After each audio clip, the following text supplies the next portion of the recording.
Then I looked, and there before me was the Lamb standing on Mount Zion, and with him 144,000 who had his name and his Father's name written on their foreheads. And I heard a sound from heaven like the roar of rushing waters, and like a loud peal of thunder. The sound I heard was like that of harpists playing their harps, and they sang a new song before the throne and before the four living creatures and the elders. No one could learn the song except the 144,000 who had been redeemed from the earth. These are those who did not defile themselves with women, for they remained virgins. They followed the Lamb wherever he goes.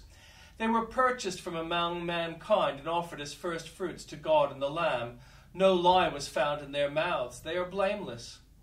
Then I saw another angel flying in midair, and he had the eternal gospel to proclaim to those who live on the earth, to every nation, tribe, language, and people. He said in a loud voice, "Fear God and give him glory, because the hour of his judgment has come.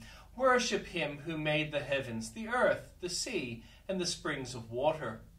A second angel followed and said, "Fallen, fallen is Babylon the Great, which made all the nations drink the maddening wine of her adulteries."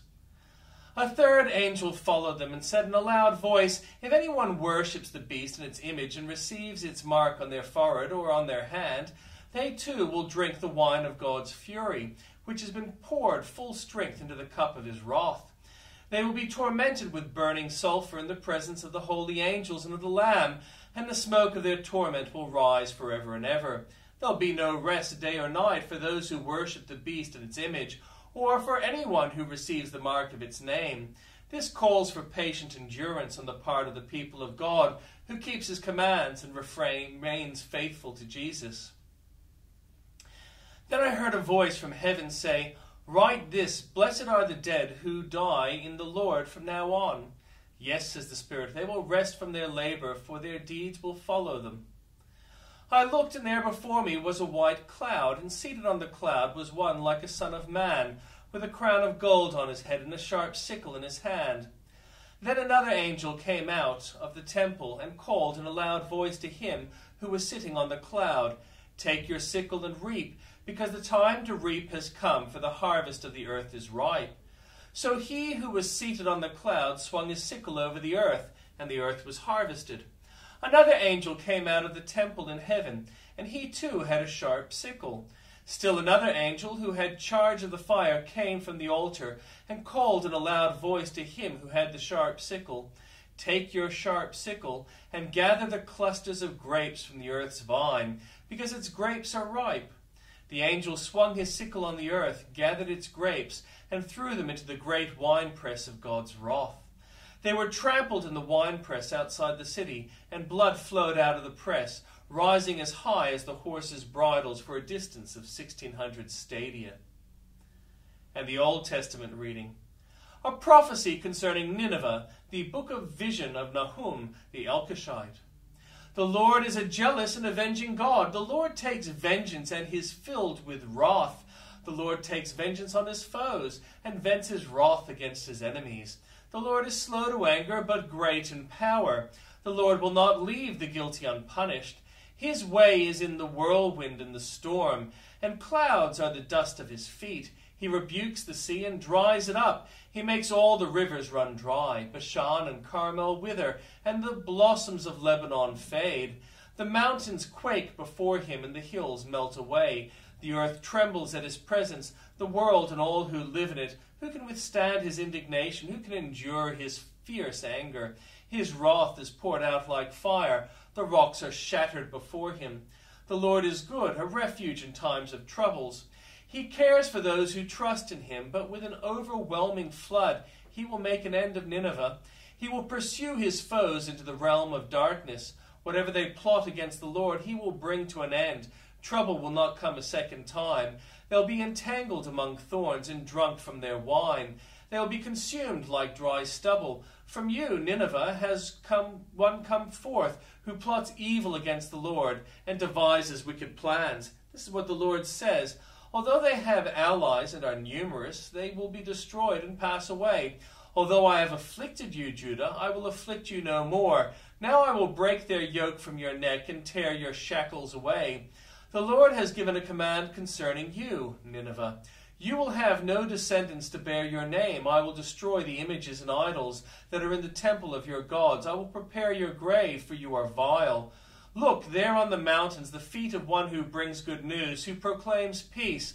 Celebrate your festivals, Judah, and fulfill your vows. No more will the wicked invade you. They'll be completely destroyed.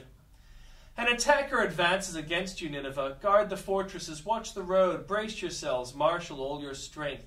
The Lord will restore the splendor of Jacob, like the splendor of Israel, though the destroyers have laid them waste and have ruined their vines.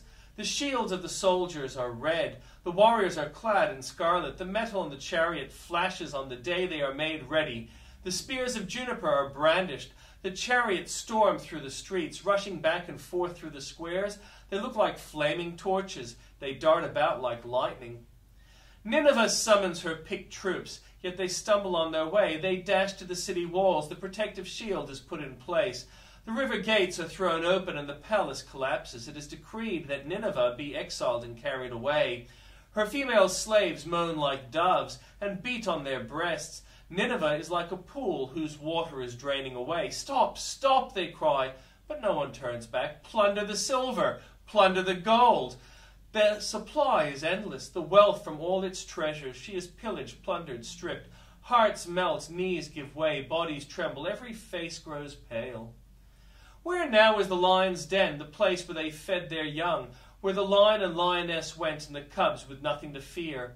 The lion's killed enough for his cubs and strangled the prey for his mates, filled his lair with the kill and his dens with prey. I'm against you, declares the Lord Almighty. I will burn up your chariots in smoke, and the sword will devour your young lions. I will leave you no prey on the earth. The voice of your messengers will no longer be heard. Woe to the city of blood, full of lies, full of plunder, never without victims, the crack of whips, the clatter of wheels, galloping horses and jolting chariots, charging cavalry, flashing swords and glittering spears, many casualties, piles of dead, bodies without number, people stumbling over the corpses, all because of the wanton lust of a prostitute, alluring the mistress of sorceries who enslaved nations by her prostitution and peoples by her witchcraft. I'm against you, declares the Lord Almighty. I will lift your skirts over your face. I will show the nations your nakedness and the kingdoms your shame. I will pelt you with filth. I will treat you with contempt and make you a spectacle. All who see you will flee from you and say, Nineveh is in ruins. Who will mourn for her? Where can I find anyone to comfort you? Are you better than Tebesh, situated on the Nile with water around her? The river was her defense. The waters her wall. Cush and Egypt were her boundless strength. Put and Libya were among her allies, yet she was taken captive and went into exile. Her infants were dashed to pieces at every street corner. Lots were cast for her nobles, and all her great men were put in chains. You too will become drunk. You will go into hiding and seek refuge from the enemy. All your fortresses are like fig trees, with their first ripe fruit.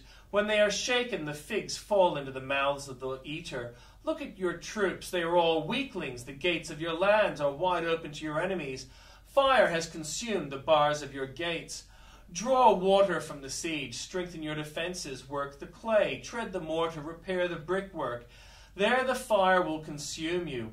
The sword will cut you down. They will devour you like a swarm of locusts. Multiply like grasshoppers, multiply like locusts. You have increased the number of your merchants till they are more numerous than the stars in the sky. But the locusts, they strip the land and then fly away. Your guards are like locusts, your officials like swarms of locusts that settle in the walls on a cold day. But when the sun appears, they fly away, and no one knows where. King of Assyria, your shepherds slumber, your nobles lie down to rest. Your people are scattered on the mountains, with no one to gather them. Nothing can heal you. Your wound is fatal. All who hear the news about you clap their hands at your fall, for who has not felt your endless cruelty?